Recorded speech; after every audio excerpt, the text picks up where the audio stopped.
get our tours from the local shops around here, which are some kind of big names. So hopefully we get to do some footage while we're in there with y'all. Welcome to Plazmaman. We operate out of 3 factories here. We've got a CNC department down here, and we'll take you over next door to where all the R&D occurs and all the fabrication. There's about 18 people here approximately. We're a small operation, but we're growing, and USA is a huge market for us at the moment. So with the Australian dollar at 67 cents versus the US one, it's huge, right? And we do PRI every year. We're flying over in about 6 or 7 weeks again. We don't do SEMA, but we're going to try that next year. I'm sure you guys are all familiar with all them. Yeah. It's always a hit and miss with either one, right? Yeah. What you sort of all Japanese motorsport based workshops, or just visitors, or Drivers. Drivers are. Yeah. Drivers. All of you drivers. Yeah. Consumers. We're consumers. Consumers, mechanics, the lot. Yeah. I run my shop out of my garage. Literally my garage. I run my shop out of his garage. Yeah. We're just a nomadic tribe. Well, we manufacture here, and we have a dealer network around the world, but we sell direct to public as well. So, this is Shannon. He's head of sales here. And if you need anything, he's got all my knowledge. And there's a lot of people here that are very skilled in their own departments. We got good people everywhere. None of us experts in everything, but together as a group, we're Plazmaman. We've been around since mid-80s, I think. Oh wow. We used to race in the streets. Oh, we drifted, and we've had accidents. We've done it all. Live, breathe, and same thing you guys do. We love it.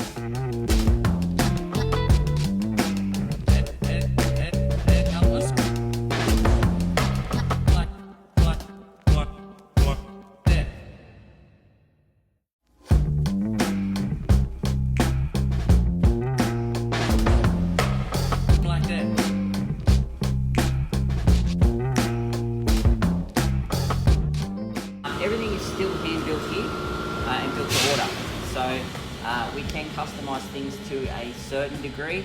I mean, the idea is still obviously to do mass production, but if you need like a vacuum port in a different position, a different throttle body flange, maybe the dome trimmed or change the angle of throttle body position, things like that, we can tailor it to suit you guys. I mean, a pretty good example would be this little Datsun 1600 here. Obviously never came out with an FJ20 turbo in it, or drive-by-wire, or a late model precision turbo. So, we'll coil and plug, all those sorts of things. That's our FJ20 billet inlet manifold. With this particular one, we can change the runner length to suit your engine bay requirements, which is a good thing, obviously, because most FJ20s are in some sort of conversion. So it does make it a bit more flexible for people.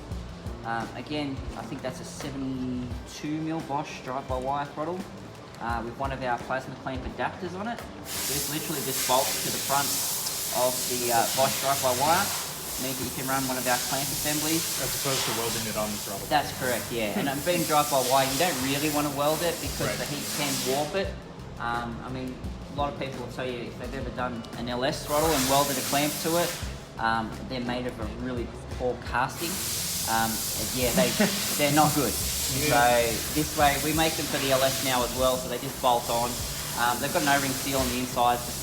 We've actually tested these clamps here to 700 PSI. So there is not a Pro Mod turbo in the world that can actually do that. Definitely zero fail for these things. Any downsides with those clamp styles? The only thing is just a little bit of time removing and taking them off and on. We still stick to a 2-bolt style arrangement. This one's only got one in there at the moment because they're mocking it all up, but we stick to that because we find that the finger arrangements, if you actually race the car and you get tyre shake, they break open. You'll see it at the track a lot where people have actually taped them over. And I mean, if you're spending that sort of money to put something like this on and you have to put tape around it, what's the point? But a lot of the Street Outlaws guys use these, like Dominator's running them. Kamikaze was. Yeah, there's a few of them, but basically they are designed to flex as much as a silicon, so they will actually flex. I can show you inside in the factory. But yeah, basically wherever you've run a silicon, you can replace these. Now they're a double O-ring seal, and they have a hard anodized sleeve that slides on the inside, and then this goes over the top. Once you've fitted them once, they're pretty easy to get off and on, but it's just that first one that's a little bit tight, yeah. So like, but it does mean that, you know, if you do decide to modify something or change something, we can sell you just a weld-on sleeve for the one side, so you can just change that one pipe and go again. So every single part is serviceable and replaceable. We sell them individually. I know there's a few other ones out there that basically once they're on, and that's it. It's a whole new clamp. We give a lifetime warranty on them as well, because they are a full billet item, and we've thrown 700 pound at them and you can't break it. So, this is actually Alex's GDR. It's an R33 GDR in midnight purple. So, I know R33s aren't necessarily the most desirable one, but you'll probably find in the next 5 years or so these will skyrocket in value, especially the midnight purple ones. Alex has purchased this basically because now you guys can get, under the import rules, you can get the R32 now, and they're starting to become quite popular. We've been doing RBs for nearly 20 years now. Australia, the RB scene in Australia is huge. I think we hold pretty much all the records for everything to do with RBs. So we just thought we'd showcase some of our products. We're going to make a YouTube series, basically going from twins to singles, our intercooler versus factories, our clamps, even throttle body sizing as well. Just showing bigger is not necessarily better. We spend a lot of time talking people down in throttle body sizes because I don't know why, but in the US especially, everyone thinks you need an 85 or 90 mil or 102 or 105 throttle body. Not the case. We get so many tuners ring us when we tell them to go down a size, ring us back and say it's a different car, same power output, overall wide open throttle's the same, but the drivability, the mid-range, everything changes. Airspeed is what it's all about. So yeah, just want to basically show people why we recommend these things, why we do what we do. But Alex has basically just rebuilt the engine in this, ready to go. So yeah, you'll probably see that over the next 6 months or so. Some videos coming out about that. This is also Alex's personal car. The KH510, so this is probably the rarest of all of the 510 coupes. This is actually a factory 1.8 litre, the L18. So most of them were 1.6 litre. So Alex has just been fiddling around. This is his own toy, but just personally restoring it. It's even got factory aircon, which is quite rare. But yeah, so that's just to give you an idea what we muck around with in our own spare time and what we do. But I'll take you next door to where we actually manufacture these things. You can have a look at it. But as you can see by the quality here, it kind of speaks for itself. Different things. Yeah, so like I said, we've got different ones to suit different applications. So if you're not sure about something, please just give us a call or email us. We'll recommend what you need, and certainly you'll get the result that you need. We can put our clamp ends on the coolers too. We don't charge any extra while we're building it to do that. But yeah, so just to give you an idea, the finishes we have powder coated black. That's the raw finish, so that's just the bare aluminium. And we've got the polished as well. Lately the raw has been the most popular. Mainly, especially if you're in racing, it didn't take sort of come off and on for any reason. It's just a quick soft bright. If you scratch it, and it's like brand new again. All of these are O-rings as well, so it's quite easy to do a change on one of these. This is actually one of our Barra tapes. I know you guys have been hearing all about the Barra engine lately. You would have seen the Fox Body Mustang over at the Drag Week. It had the Barra conversion in it. So we make specific stuff for them as well now. But this is probably the most popular performance engine in Australia apart from the RB. It's basically a 2J with an extra litre of capacity. That's the easiest way of describing it. Yeah, so That sounds good. yeah, so you can spool quite a large turbo quite easily. like 55s and Pro mods now are quite common on them, even with street cars. So yeah, I mean like 2Js can make 2,000 horsepower, but we're still living on a stock block. So you know, yeah. But yeah, so we've got like first panel options for 9 drills as well. Yeah, it's, like I say, drive-by-wire is becoming very, very popular. We do even like the LS drive-by-wire flanges. Sequential. So you're trying to It's do something like a little bit cheaper for the customer. direct injected normally. N54. Yep. Land on it for 'em. Pretty cool. I'll show you. Let's see what we've got. Selection of all the cores in stock upstairs. Like I said, there's a lot of different sizes and different 6 inches for all of your application. Do you only do fully assembled intercoolers? Yeah, So so I look, you may sell a core on its own, but it's very rare. If you've got something specific in mind, shoot us an email. as far as intercoolers go, is it for the pre-made, well, fully assembled ones? Do you do custom specs to some degree? Or? Some degree, yeah. So if you send me through a drawing, I'll take a sort of voice up or not. 9 times out of 10 is a yes. Well, this is usually for vacuum. They're usually really good. Very dominating. I come over and annoy them 4 or 5 Serious times a stuff. day with something like that. They'd be really good. Now, again, we've tested these intakes to 700 psi. So definitely offer a lifetime warranty on those as well. All about workmanship. But yeah, this is all welded by hand. So I mean, the guys just freaks. It's just welding core, that's cool. Yeah. Send it to my welder. Every time someone comes over here, it's like, that's by hand. Yeah, that's amazing. Yeah, so yeah, they're very good at what they do. It's like everyone should be signed. Yeah, yeah, pretty much. It's yeah. So all of the domes are done in house as well. They're a really hard temper as well, so they're not like some of the other ones out there. When you give them a touch, you can feel them. You see them expanding on the boost. Doesn't happen. We've got a lot of 2Js out there making big power. Brian Fitzpatrick as well. He's got one of ours on it. But yeah, I'll come through and I'll show you basically how it's done. Too much, you'd be surprised because our intercoolers are all tube and fin as well. They're already extremely lightweight. So 9 times out of 10, if it was an OEM replacement, it's probably still lighter, even though the core's thicker, and cast end is still lighter. Now I find like the Evos, for example, a lot of the Evo stuff, the OEM stuff, direct fit in the same position, and they'll easily do probably 150 to 200 horsepower more than the OEM one in the same siding, so which is quite good.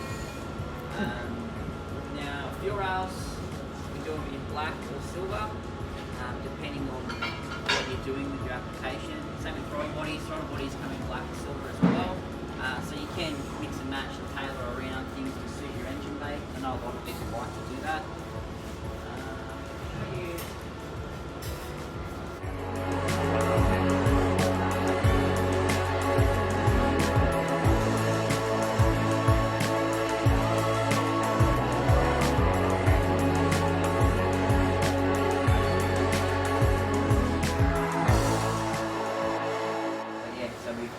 Upgraded this on the mounts for them.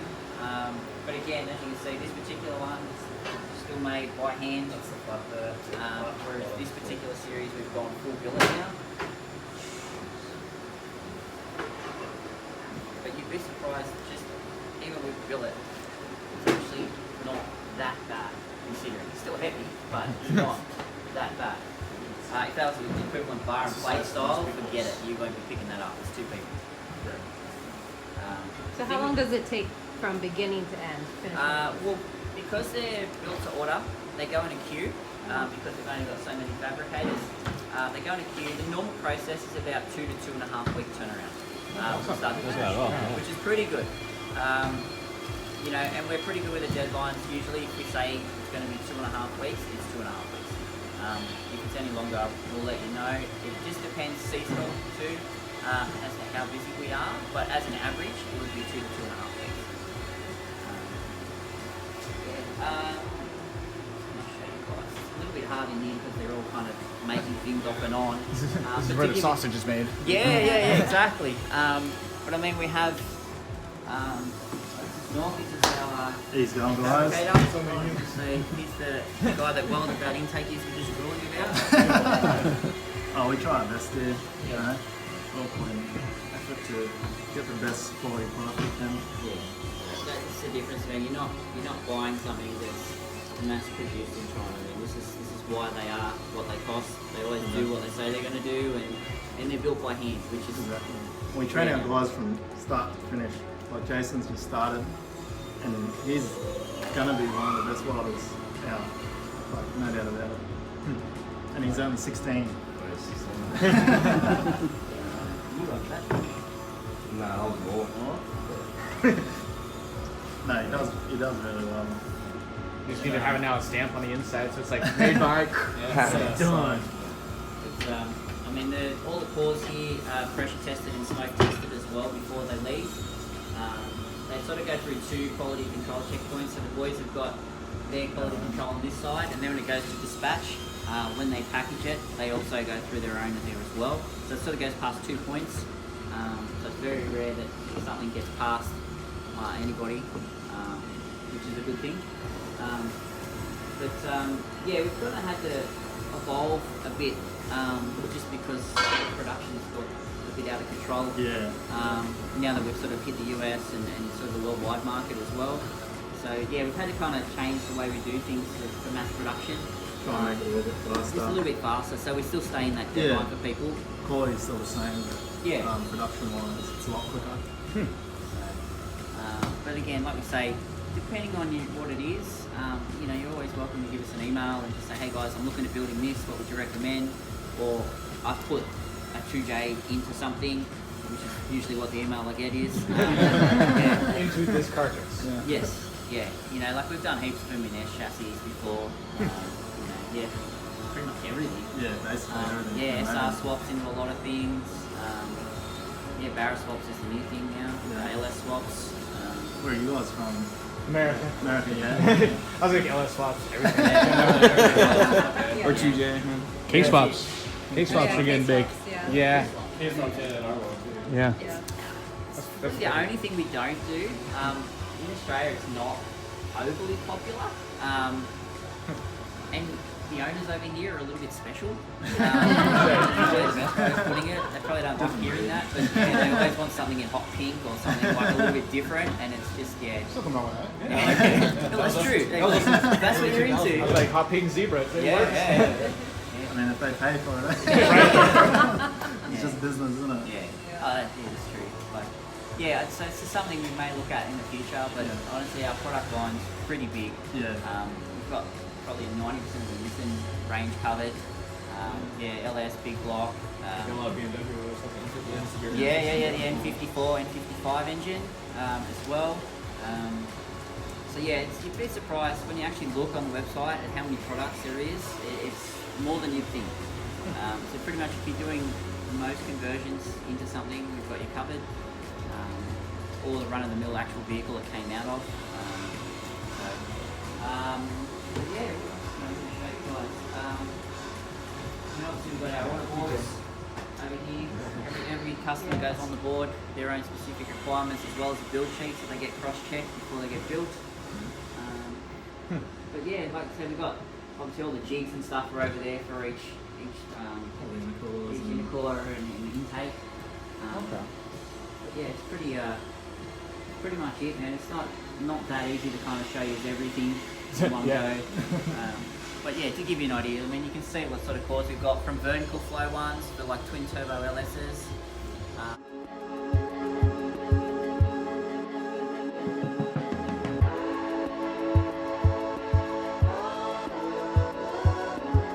Two ZZs. It's a leaker style. So there's a water to air core.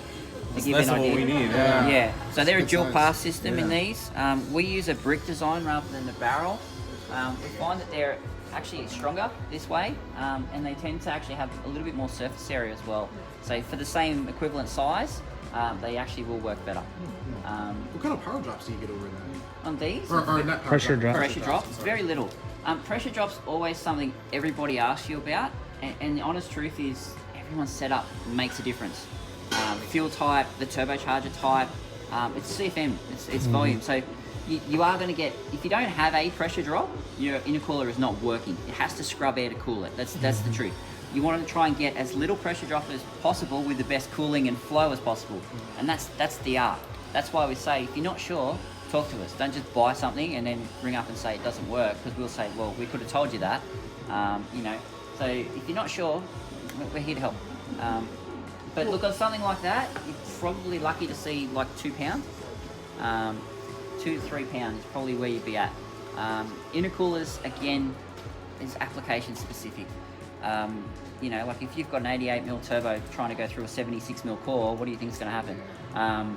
You know, and what we find a lot of the times, most people are quite happy to spend a lot of money on a turbocharger and not so much a lot of money on an intercooler. And they'll also, a lot of people will complain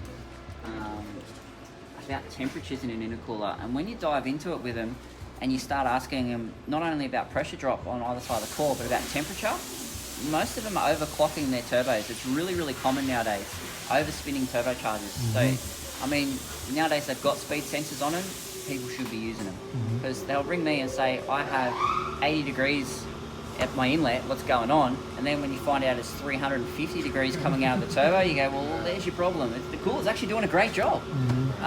So, yeah, I mean, nowadays with late model ECU technology, you can arm yourself with as much information as you want. Use it. Like really, if you want a great setup, especially on like a street car, that's what you want to do. Like everyone wants to come on boost instantly. We all do. That's the aim of the game, but there's give and take, you know. So yeah, that's one thing I would definitely say we get a lot of phone calls about. It's just people saying, how much pressure drop will I have, and what will my intake temp be? And everyone's setup's different. It's not that easy, you know. We can certainly advise you and guide you and try and help you, which 90% of the time, if you do that, they love it. It's great. It's perfect. Look, exactly what they want, you know. But yeah. We also do, probably, again, another thing you might want to look at, we do a top half plenum now as well for a lot of the Skylines. This is actually a single cam RB30, but for R32s and R33 and R34 Skylines, the GTT and GTS-T models, we do a top half plenum. So you retain the factory runner, bolt this on top, makes it a forward facing, picks up a lot of mid-range as well as top end power. So you keep all the bottom end, but you're picking up mid-range and top end. Extremely popular over here. We probably sell, in a month, probably sell about 40 of those. Wow. For each style. Really, really popular. What's like the key differences between the factory plenum and that? So factory plenum is a center feed, has absolutely appalling airflow distribution between the cylinders. Absolutely appalling. The throttle body sizing is great. There's nothing wrong with that. It's just in a horrible position.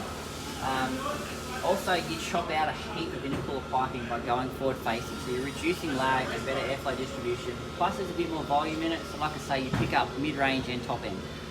Anyone who's tuning them, usually they'll tell you straight away they can trim them so much better. So, yeah, very, very popular. Again, uses billet base on these. So you can see your vacuum ports and all your idle control and all that sort of stuff, so it's incorporated as well. Makes it a really easy bolt-on situation. So that's about it, man. We'll probably duck over next door and I'll show you the CNC section in the packaging. We've got them over 2,500 horsepower. Again, we can do ice setups. I want 300. Yeah, I've done a few in Lotuses. Yeah, that's what we have. Yeah. A few of them, so it's easy. Oh, perfect. Actually, yeah, we need to talk more.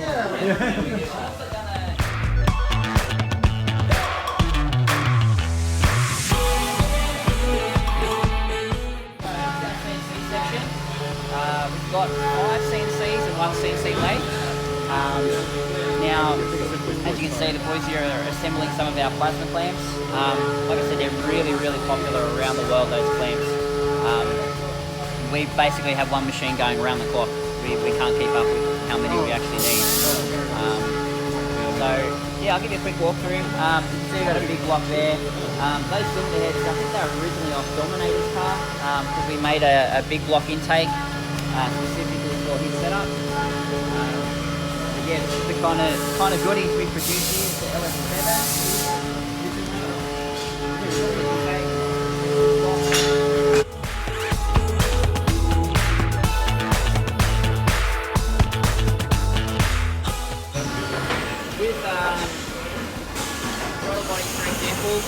you order a throttle body from us, we'll have these on the shelf, and they've just got to be assembled. And again, assembled to suit your requirements, whether rotation left hand, right hand, what sort of throttle position sensor you're running, obviously colour as well, sizing, whether it's a hose end or a plasma clamp end, all sort of built to your requirements. But as you can see, all mass produced here. Some actually running on the machine now. So these are some of the smaller ones. They're being machined now.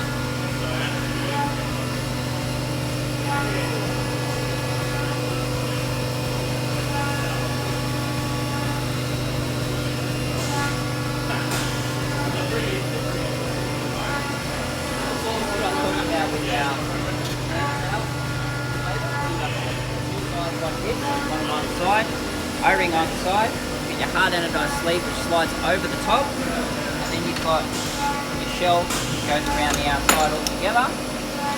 That's the wrong size for that one, so it's not going to work, but basically that goes around the outside. So you've always got, with that sleeve in there, you've always got constant contact, so you can't leak it.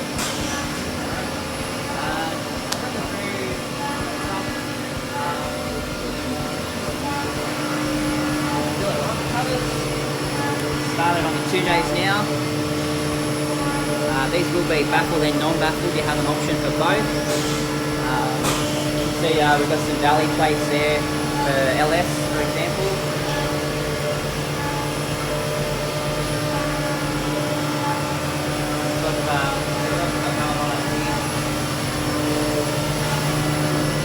These are the start of a 5-inch throttle body. The big blocks, they're actually like an oval design. So they all have the same throttle body, but then there's a snout that bolts on the front, so you can have a single 5-inch or a twin 3.5-inch entry, depending on how you want to do it. So this is some of the valley sections for LS.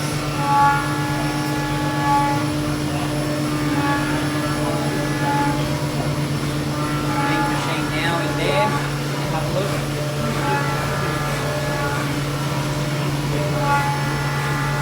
Pretty much in CNC happening right now.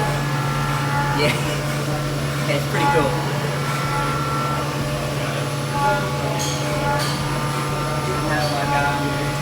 That's one of the runner sections on a big block. To build a big block is actually quite complex because they were obviously never designed for this, and they run water through the inlet. So to do the design took quite a long period of time to get right. And that's why we only have a certain amount of cylinder head sort of designs available at the moment. Everybody has a different degree or a different variant of some sort, so it's really, really hard to accommodate for everyone, but we're trying to do the most common mass-produced ones that everyone's using in the aftermarket scene. I mean, we're always evolving, but yeah, it's something that we try and do is cater for the most common first and then expand from there. You see all the holes on that thing? GSC is like 6 tool heads on the cat like this. it's like, what do you think that one costs? You know? Those are hundreds, if not $1,000.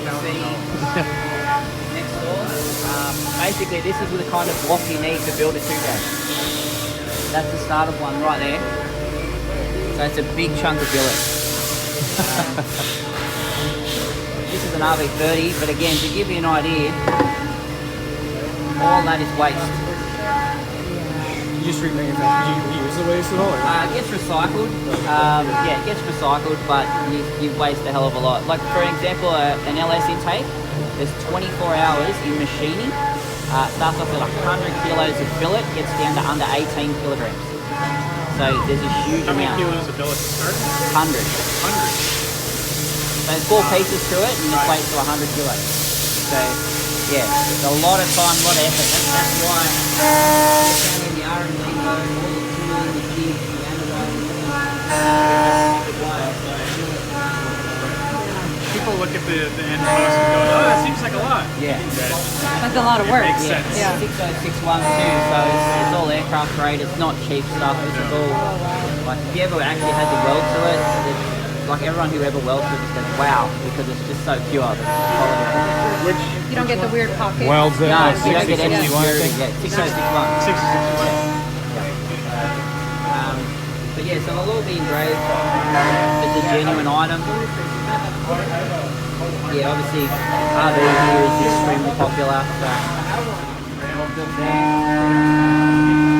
yeah, basically any order that's finished comes over here.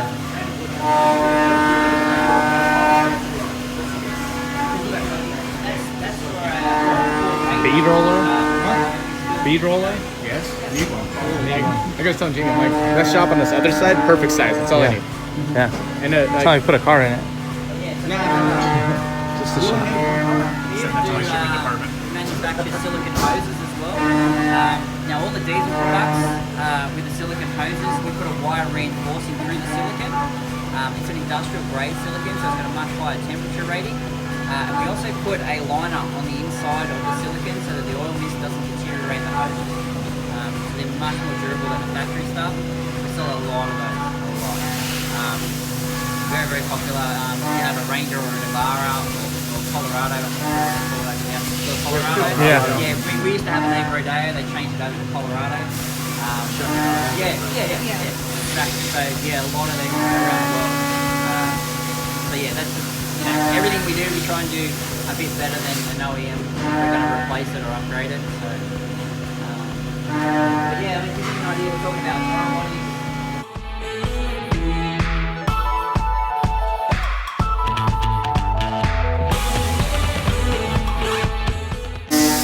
Our mandrel bender. So we do a lot of intercooler kits that we bend the pipes in now. So all that tubing you saw that was standing upright, that gets loaded on every machine and it has a CNC program that sequentially does all the bends. We don't have welds everywhere. Yeah, so guaranteed fit every time. Oh, that's the whole?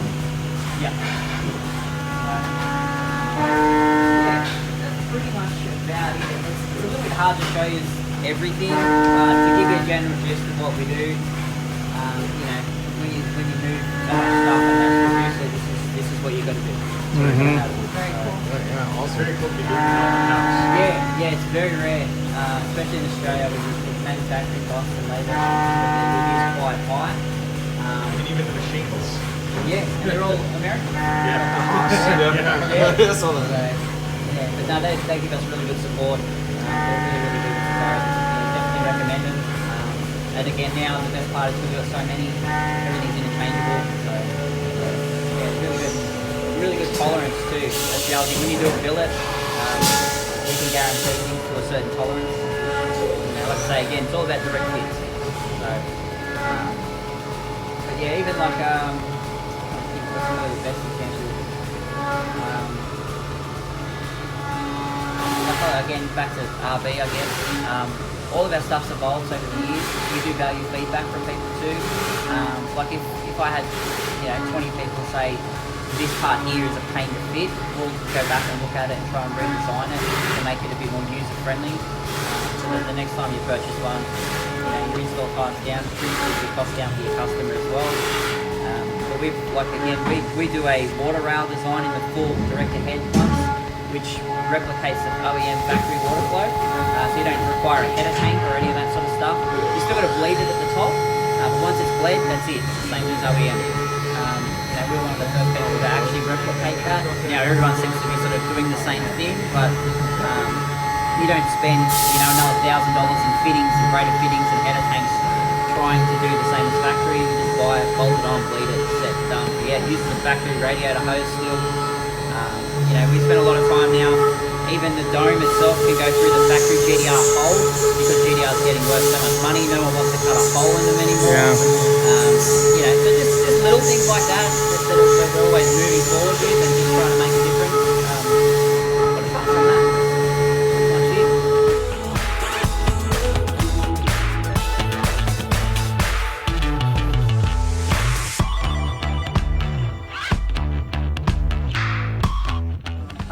You drive to the track and Yeah, you can see our intercoolers.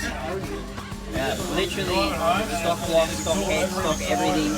As stock as you get with 600 horsepower bolt on. This is that barrel motor, right? Barrel motor, yeah. That's on pump fuel. If you put on E85 in, it'll make closer to 600. Yeah. So, yeah. What's it called? Barra. Yeah, B-A-R-R-A. Yeah. No, stop. So this Everything cylinder- basically is stop. The block itself, the block's been around since the early 50s, 60s. And it's just been obviously refined over the years to become what it is. It's a real shame they discontinued them. If they'd have put these in F trucks, Yeah. oh man. Instead of that 3.5 V6. They'd have went direct injection and put it in an F truck. Even if they'd have made an alloy block, this is the 85. Okay, you did. Okay. Yeah, they would have killed it. This is the only thing on the back now is actually Pretty dope. Like you got like some you got that limited front. Hell yeah. you got that limited edition green. Looking out.